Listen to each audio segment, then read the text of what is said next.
현대인들은 모두가 다 부자 되기를 굉장히 갈망하는 것 같습니다.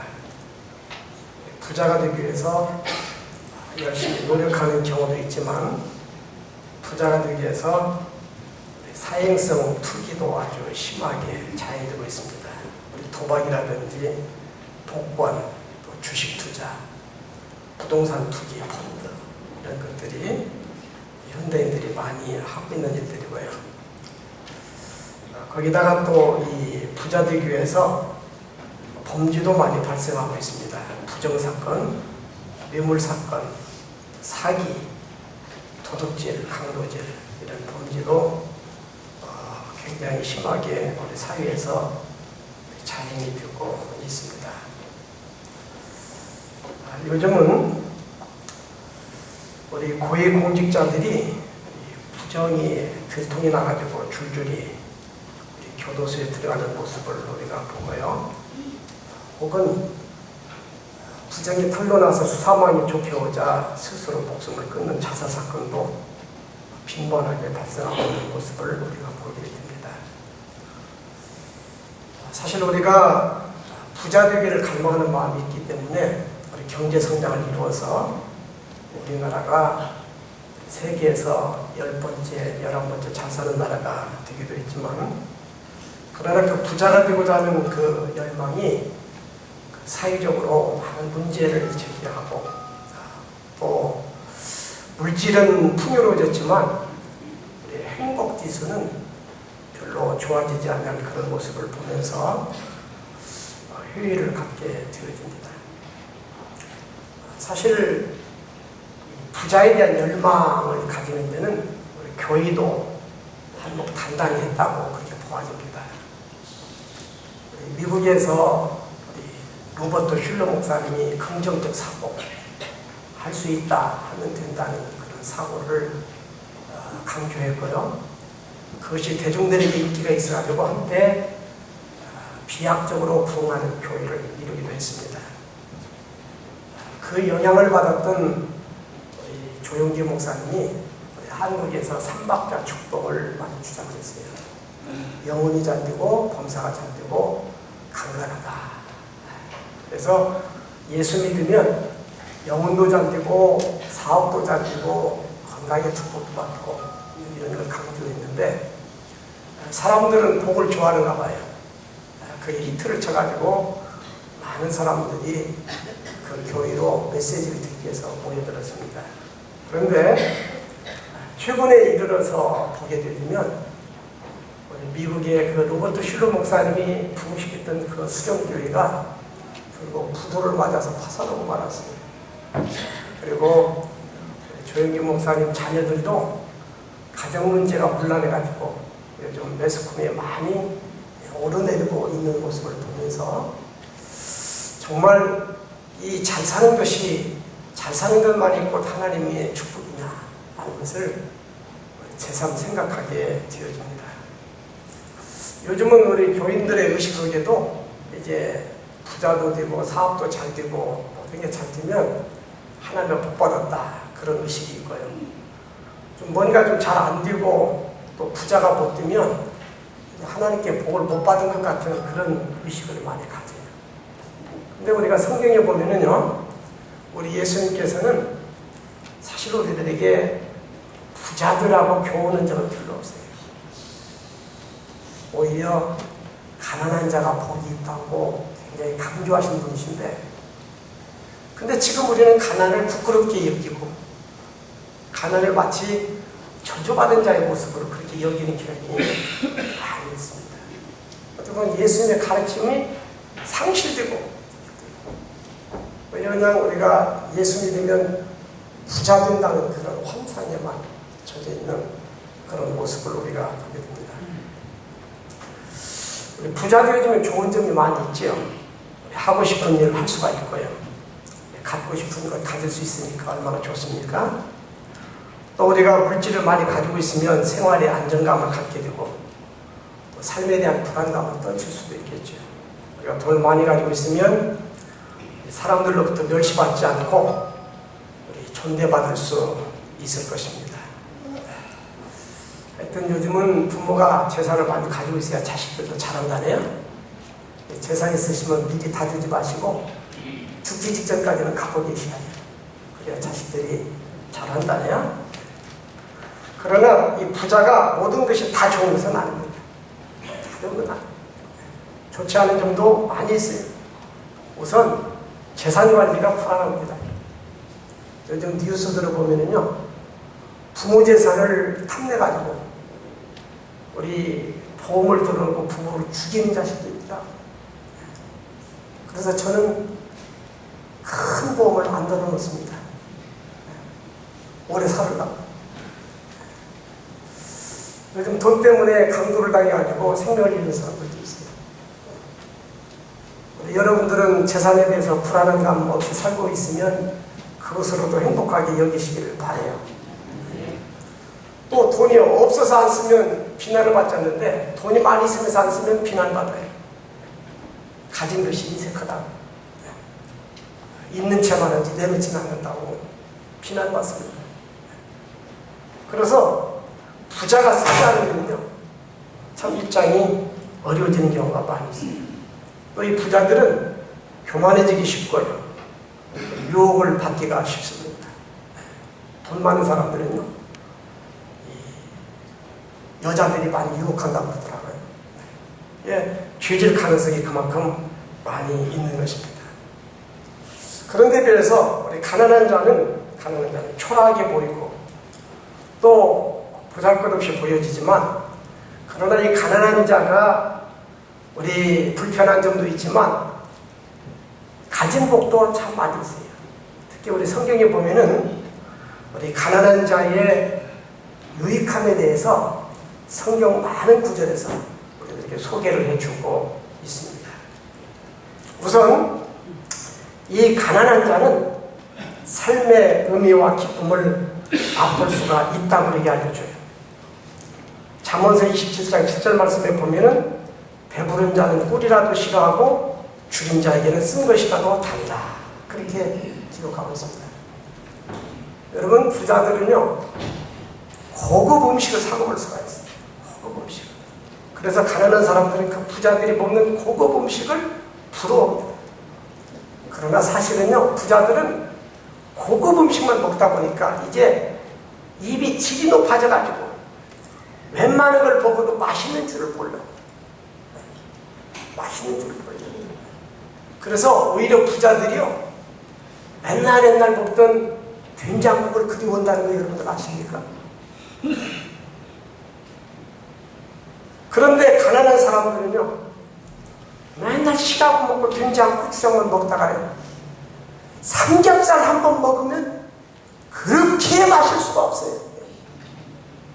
그래서 음식의 맛은요, 부자가 맛보고 사는 게 아니라 가난한 사람이 진짜 맛을 보고 사는 거예요. 여러분들 그 말이 믿어지지가 않는 것 같아요.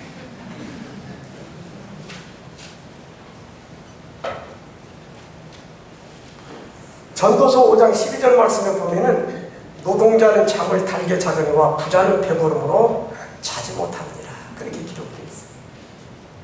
여러분, 부자들은요, 돌침대 사다가 고급 침대는 갖다가 자고 있을 망정 고민거리가 많아서 잠을 제대로 못 자요. 그러나 낮에 그냥 뼈마디가 노곤노곤하게 일했던 노동자는요, 거적대기 위에 두어도 코를 골고 잠자요. 정말 맛있게 잠자는 사람들은 가난한 자들의 몫이 약한 것입니다. 할렐루야. 우리 교인들 표정 보니까 그런 마음전 나는 부자 되기를 원합니다. 다 그런 마음 같아요. 표정이.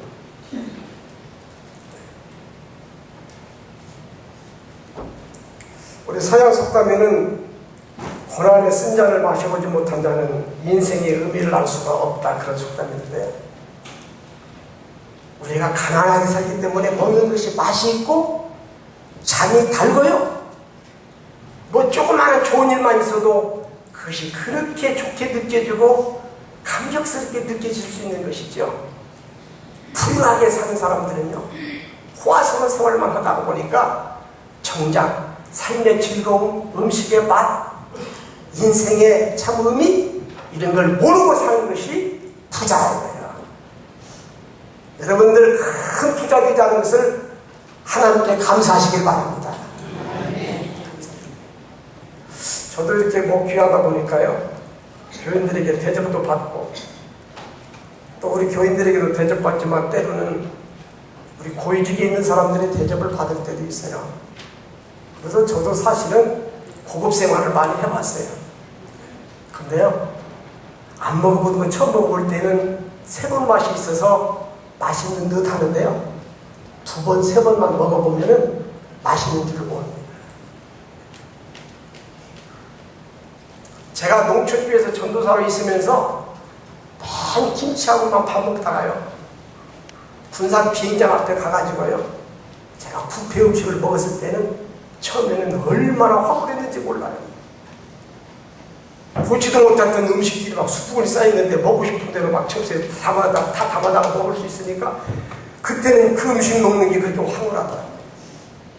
그 음식도 여러 번 먹다가 보니까요, 이제는 차라리 찌개에다가 그냥 밥 한 그릇 말아먹는 것이 훨씬 좋아요.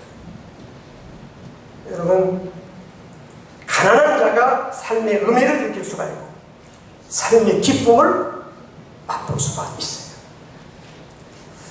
또 가난한 자들은 유혹과 죄에 빠질 위험이 훨씬 적습니다. 물론 가난한 사람이 유혹을 전혀 받지 않는 건 아니지만 부자에 비해서는 훨씬 그 위험도가 낮다는 거예요. 디모데전서 6장 9절 말씀에 보면은 부하려 하는 자들은 시험과 올무와 여러 가지 어리석고 해로운 정욕에 떨어지나니 그 사람으로 침륜과 멸망에 빠지게 하는 것이다. 그렇게 되어 있습니다. 부하려 하는 사람, 부자들은 시험과 올무에 걸리기가 쉽다. 그런가 하면 이 가난한 사람은 믿음을 지키기가 좋습니다. 디모데전서 6장 10절에 보면은 돈을 사랑함이 일만하게 뿌리가 되나니 이것을 사모하는 자들이 미혹을 받아 믿음에서 떠나 많은 근심으로 자기를 찔렀도다. 그렇게 기록되어 있습니다. 돈을 좋아하는 사람은 돈 버느라고 신앙생활을 제대로 못해요. 또 돈 쓰러댕기니라고 신앙생활을 제대로 못해요. 그러나 가난한 사람은 하나님을 의지하고 살아가기 때문에 부자에 비해서 믿음 지키기가 훨씬 좋습니다. 여러분, 부자가 돼가지고 예수 믿는 사람들은 거의 없어요. 예수 믿다가 하나님께 복 받아서 부자 돼가지고 계속 믿으니까 믿는 사람 중에 부자도 있죠. 부자가 돼가지고 믿게 되는 사람은 아주 없는 건 아니겠지만 아주 극히 드문 사실입니다. 그런가 하면은 가난한 사람은 잠언서 13장 8절에 보면은 협박받을 일이 없다고 우리에게 알려주고 있습니다. 가난한 자는 협박을 받을 일이 없느니라. 부자는요, 빼앗길 염려가 있어요. 잃을 염려가 있어요. 그러나 가난한 사람은 빼앗길 염려, 잃을 염려가 없어요. 그러니 얼마나 편하네요. 그래서 마음 편하게 살 수 있는 게 가난한 사람들의 특권입니다. 이게. 여러분, 부자들이요, 자기들이 가진 재산을 관리하기 위해서 얼마나 머리 쓰고 얼마나 고민하고 얼마나 골치 아픈 줄 여러분들 아십니까? 많은 재산을 소유하고 있다는 것이요, 보통 불안한 일이 아니에요. 저는 사업하는 교인을 통해서 들은 얘기인데요, 사업을 좀 한다 하면요, 나 관공서에서 와가지고 손 벌린다. 보통 귀찮은 일이 아니에요. 심지어는 주먹들도 와가지고 손 벌리고 내놓으라고 그런다네. 보통 일이 아니라는 거죠. 그러면서 그분은 저더러 목사님이 사업 아무나 하는 게 아닙니다. 손이 더 밀린 사람이나 할 수 있는 일입니다. 그렇게 얘기를 하더라고요. 우리 군사정권 시절에는요, 정치자금 많이 안 넣는다고 미운털 베겨가지고 사업 망원드는 사람, 그런 기업체들도 많이 있어요. 그런 사람들은 기업을 잃고서도 큰 손실을 봤지만 그거 잃고 속앓이하다가 속병 들어서 죽은 사람들도 많이 있어요. 여러분들은 뺏길 것 없다는 걸 생각하시면 얼마나 감사합니까? 네? 감사하시고 사시길 바래요. 그리고 가난한 사람은 동정과 사랑을 받을 수 있는 그러한 유익함도 있습니다. 마태복음 5장 4절에 보면 애통하는 자는 복이 있나니 그들이 위로를 받을 것이라 그랬습니다. 시편 9장 12절에 보면은 하나님은 가난한 자의 부르짖음을 잊지 아니하시도다, 그렇게 기록되어 있어요. 가난하기 때문에 동정도 받을 수가 있고, 가난하기 때문에 사랑도 받을 수 있는 그런 유익함이 우리에게 있다는 것입니다. 그런가 하면 가난한 사람에게 또 다른 유익함이 있습니다. 그것은 뭐냐면은 성공에 대한 의욕을 강하게 가지고 있어서 가난하기 때문에 성공할 수 있다는 유익한 점도 있습니다. 그래서 욥기서 5장 16절 말씀에서는 가난한 자가 소망이 있다고 얘기합니다. 로마서 5장 3절에 보면 우리가 환난 중에도 즐거워하나니 이는 환난은 인내를, 인내는 연단을, 연단은 소망을 이루는 줄 알미로다 그랬습니다. 우리가 어렵게 살기 때문에 거기서 인내를 얻게 됩니다. 그 인내가 있기 때문에 소망이 있는 거예요. 소망. 그래서 지금 어렵기 때문에 장차 성공하는 인생이 될 수가 있다. 우리의 가난한 삶은 우리에게 강한 의지를 안겨주고 인내심을 갖게 만들고 투지를 갖게 만들고 내가 기필코 성공해야 되겠다는 강력한 이 소망, 성공에 대한 그런 열망을 가질 수 있게 하는 그 환경이 바로 가난입니다. 그래서요, 부자 부모들로부터 유산을 받아가지고 계속 부자로 사는 사람들도 있지만, 그러나 새롭게 성공한 위대한 인간은 다 가난 속에서 연단을 받아가지고 그 가난 속에서 일어난 사람이 위대한 성공자가 되는 거예요. 아버지에게 많은 유산을 받아서 기업을 운영한 사람들은 우리는 성공자라고 얘기하지 않습니다. 그러나 없는 가운데서 뭔가를 가진 자가 됐을 때에 그를 성공자라고 얘기해요. 그런 성공자는 누가 되느냐? 가난 속에서 인내심을 갖고 연단을 받고 많은 시련 속에서 생활의 지혜를 터득해가지고 뭔가 새로운 것을 창조해내서 뭔가를 이루어내서 이런 사람을 그래서 우리는 인생의 성공자, 승리자라고 얘기하게 되는데, 가난한 사람은 성공자가 될 수 있는 그러한 소망을 가지고 있다는 것입니다. 또 가난한 자에게 유익한 점이 있어요. 그건 뭐냐면 하나님께 쓰임받을 수 있다는 사실입니다. 고린도전서 1장 28절에 보면은요, 하나님께서 세상의 천한 것들과 멸시받는 것들과 없는 것들을 택하사 있는 것들을 피하게 하시나니 이는 아무 육체라도 하나님 앞에서 자랑하지 못하게 하려 하십니다. 그렇게 기록되어 있습니다. 하나님은 본래 위대한 사람을 들어 쓰는 게 아니라 천한 것들, 멸시받는 것들, 없는 것들을 택하셔서 사용하신다네요. 왜? 그런 사람을 들어서 사용하셔야 육체를 자랑하지 못하고 하나님의 은혜로 된 일이다 이렇게 고백할 수 있기 때문에 그렇다. 우리 한국에서의 유명한 목사님들 과거를 살펴보면요, 전부 농부의 자식, 방앗간집 아들, 그리고 생선장사 아들, 이런 분들. 저는 위대한 일이지 못해서 자랑을 못하겠지만 저도 천하고 가난한 것이었어요. 그런데 하나님께서 이렇게 천하고 가난한 것을 들어서 하나님께서는 쓰시고 계십니다.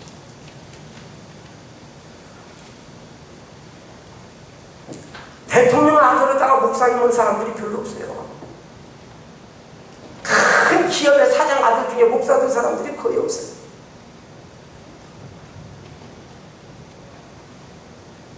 세상에 천하고 멸시받고 가난하기 때문에 하나님께서 그들을 들어서 지혜를 주시고 능력을 주시고 성령의 권능을 주시고 그리고 그들을 쓰셔서 하나님의 일을 이루어 가신다는 것입니다.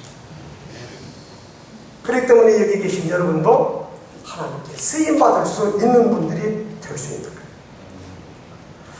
그러나 무엇보다도 가난한 자에게 가장 큰 복은 무슨 복이냐면은 우리 주님께서 말씀하셨듯이 하나님의 나라를 소유하게 된다는 것입니다. 부자들은 물질을 의지해요. 그러나 가난한 사람은 의지할 물질이 없었기 때문에 하나님을 의지해서 마지막 구원에 이를 수가 있게 되는 것입니다.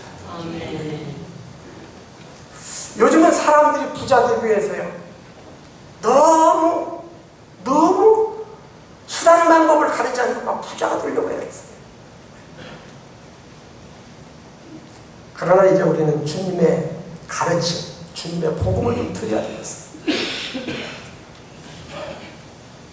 가난한 자가 복이다. 가난을 자랑스럽게 여길 수 있어야 되겠어요. 가난은 부끄러운 일이 아니에요. 기죽을 일이 아니에요. 가난을 벗어나겠다고 부정을 저지르려고 죄를 지으면서까지 부자 되려고 몸부림칠 것이 아니에요. 우리 인간들에게는 물질이 없는 것이 문제가 아니라 내게 물질이 없다고 내 스스로 열등감에 사로잡히고 의기소침하고 내 인생을 비관하고 돈 많은 사람 쳐다보면서 부러워만 하면서 나는 스스로 불행하다고 느끼는 그 자체가 문제가 되는 것입니다. 우리 예수님께서는 부자가 아니셨습니다. 가난하게 살면서도 떳떳하게 사셨고 위대하게 그 인생을 살아가신 분이 바로 우리 예수님이십니다. 우리에게 먹을 것과 입을 것조차 없다면 몰라도 먹을 것과 입을 것이 우리에게 있다면 이제는 가난을 부끄러워하지 말 거예요. 오히려 가난하게 살고 있음을 감사하면서 당당하게 살아가는 그런 삶의 자세를 우리가 가져야 될 줄로 믿습니다. 70년대 후반기부터 80년대, 90년대, 2000년대 40여 년의 역사를 흘러오면서 이제 한국의 교인들이 축복만 주장했어요. 그래서 부흥기표에도 축복 대성회 이렇게. 그래서 부자 되는 것만이 복받는 것이고 부자 되는 것만이 신앙생활을 잘하는 것처럼 그렇게 자꾸 가르쳐와서 이제는 가난한 것조차는 가난한 자체가 하나님께 복을 받지 못한 것으로 그렇게 여기고 있는 이런 현실이 되어버리고 말았는데 우리가 복음의 본질로 돌아가야 되겠어요. 복음의 본질. 가난한 자가 복이 있다고 하신 예수님 말씀. 그리고 스스로 가난하게 살았던 예수님의 그 삶의 발자취를 이제는 본받고 따라가는 정신을 이제는 우리 교인들이 가져야 되겠습니다.